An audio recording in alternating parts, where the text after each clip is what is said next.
Since we've no place to go, let it snow, let it snow, let it snow.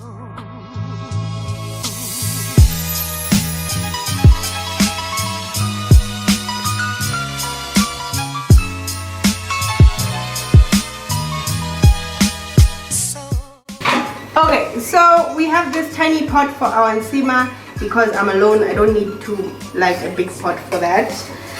The best way to cook nsima if you're a beginner, honestly, let me tell you, is if you create a paste and then add hot water into it. So we've boiled some water. I have some cool water like tap water, and then I have the maize. So we'll put that together and then stir it, and then put it in the pot on the stove, and then put the hot water. This will help you not create the little bumps or whatever, miburu, that's what we call them.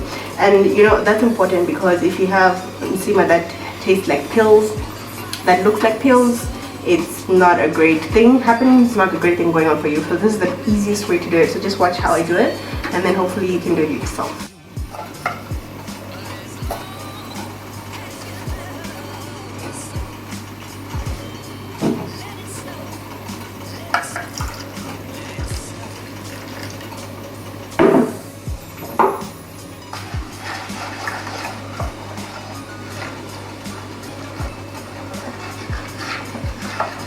Just create a smooth paste. It should not have any lumps or bumps or anything like that. Just a smooth paste like so.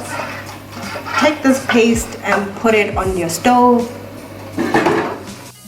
and then add a hot water to the paste.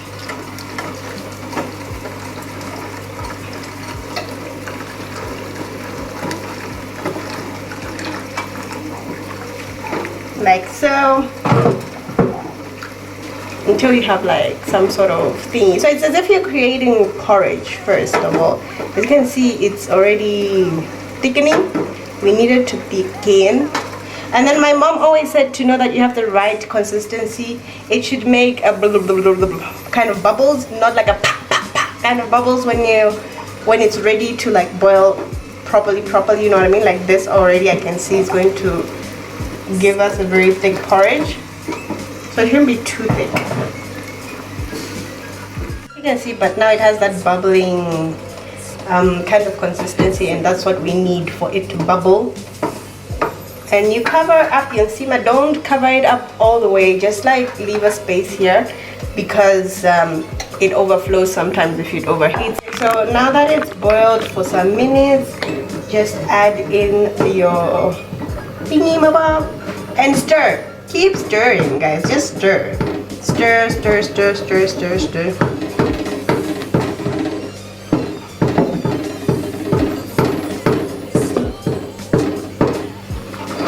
You can stir that.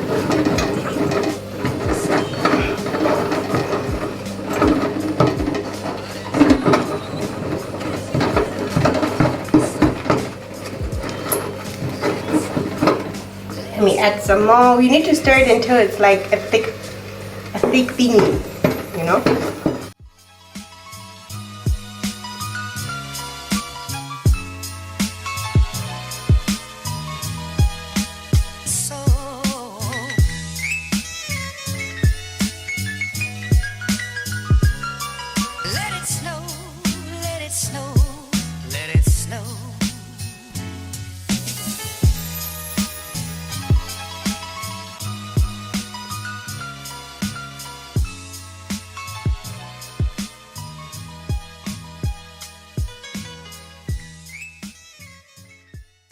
After you've stirred your thing, cover it up, let it cook a little bit more, and then okay, there's a mess here. You can clean that up. But yeah, that's basically how you cook nsima.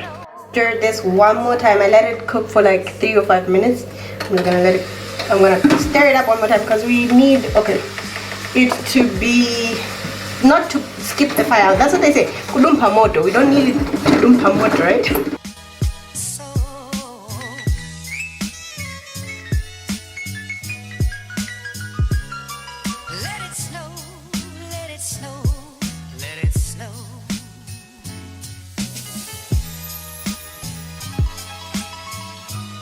I just said we don't need it to dumpa moto. I just want to explain what I mean by that. Kudumpa moto is when you eat your nsima but it's cold.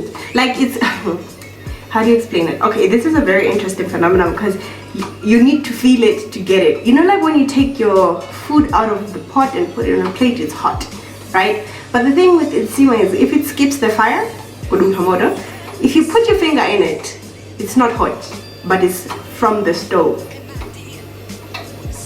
I don't know the science, but that's it. So you need to really thoroughly like make sure that the thing is cooked, because you let it boil and cook while it's in porridge form, but then you add the raw maize flour into the porridge, which then makes it raw in some form, or half of it is raw because you just added like uncooked ingredient into it. So if you don't let it cook, it kind of cools down the whole thing.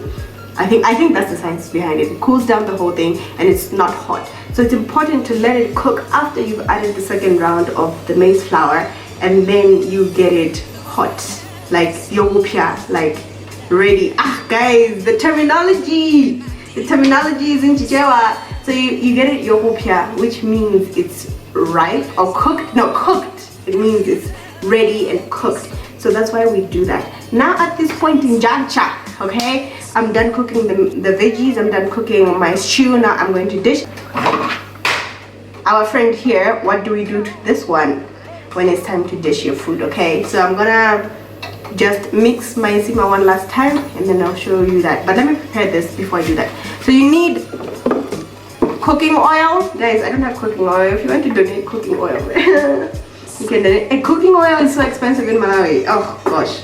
Anyway, so you take the cooking oil, put some on your finger, and then just rub it all over your thingamabop, you know, lubricate it. You can either also do this, but I tend to put too much when I do that. And then just make sure it's all over at the bottom, at the top, and this prevents your nsima from sticking to it when you are plating. So you just do that, just add enough and then just oil it. As you can see, it's quite there. If you are using a wooden one, you don't need to do this because the wooden one doesn't stick with water. You add water, like put water in a bowl next to your nsima and then put the thing on inside the water and then dish. That's how it works. I'll show you how you dish nsima just now. Let me just mix it one last time. So when you dish this, just make sure you get it nicely in a corner somewhere. Then take your thingamabobs and then take like so, and then put it on your dish like so. Then make it a pretty thingy like that. See? Let me do that again. Put it in a corner. Take your thingy, take your portions, and then leave it there. Yep. Let's dish up the rest of this food. Okay, so this is my veggies. Our veggies. Just add some of that in there. Ooh, yes, girl. I love me some veggies, okay? And then am I using this spoon? Get some of this chicken. You know, add the vegetables. Kids, you need to eat your veggies. Please.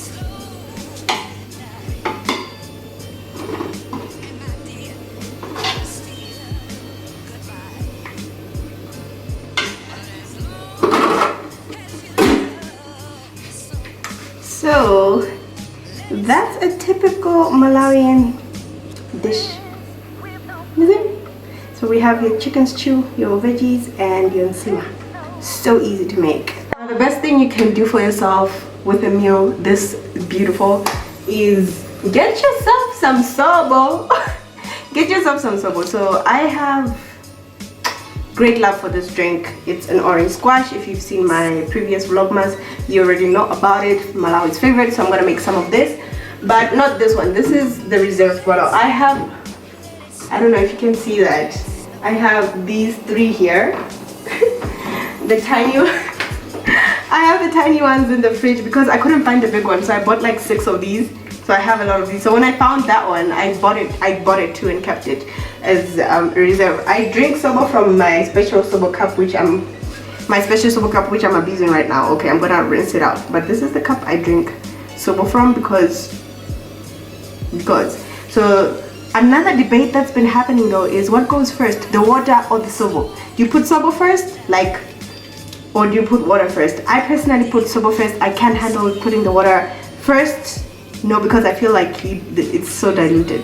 So I put soba first and then I put the water. So comment down below if you're Malawian and you've drank soba, what you do. Anyway, comment down below if you've drank squash and tell me what you do. But do you put the soba first and then the water, or the squash first and then the water, or do you put the water then the squash? Let me know down below. So that is it for today's video. I hope you enjoyed today's Vlogmas where I taught you how to cook a Malawian dish. It's not the first time I've cooked a Malawian dish on this channel. It's just that this time I'm actually explaining stuff. The last time I didn't really explain I didn't really explain like that, like the way I explained today. So let me know if you want to see more of this kind of things. Maybe you will encourage me to cook because I don't really cook in my place. Yeah, if you enjoyed this video, don't forget to like, comment, share and subscribe, and I'll see you in my next video. Let me go and enjoy my meal. Bye guys.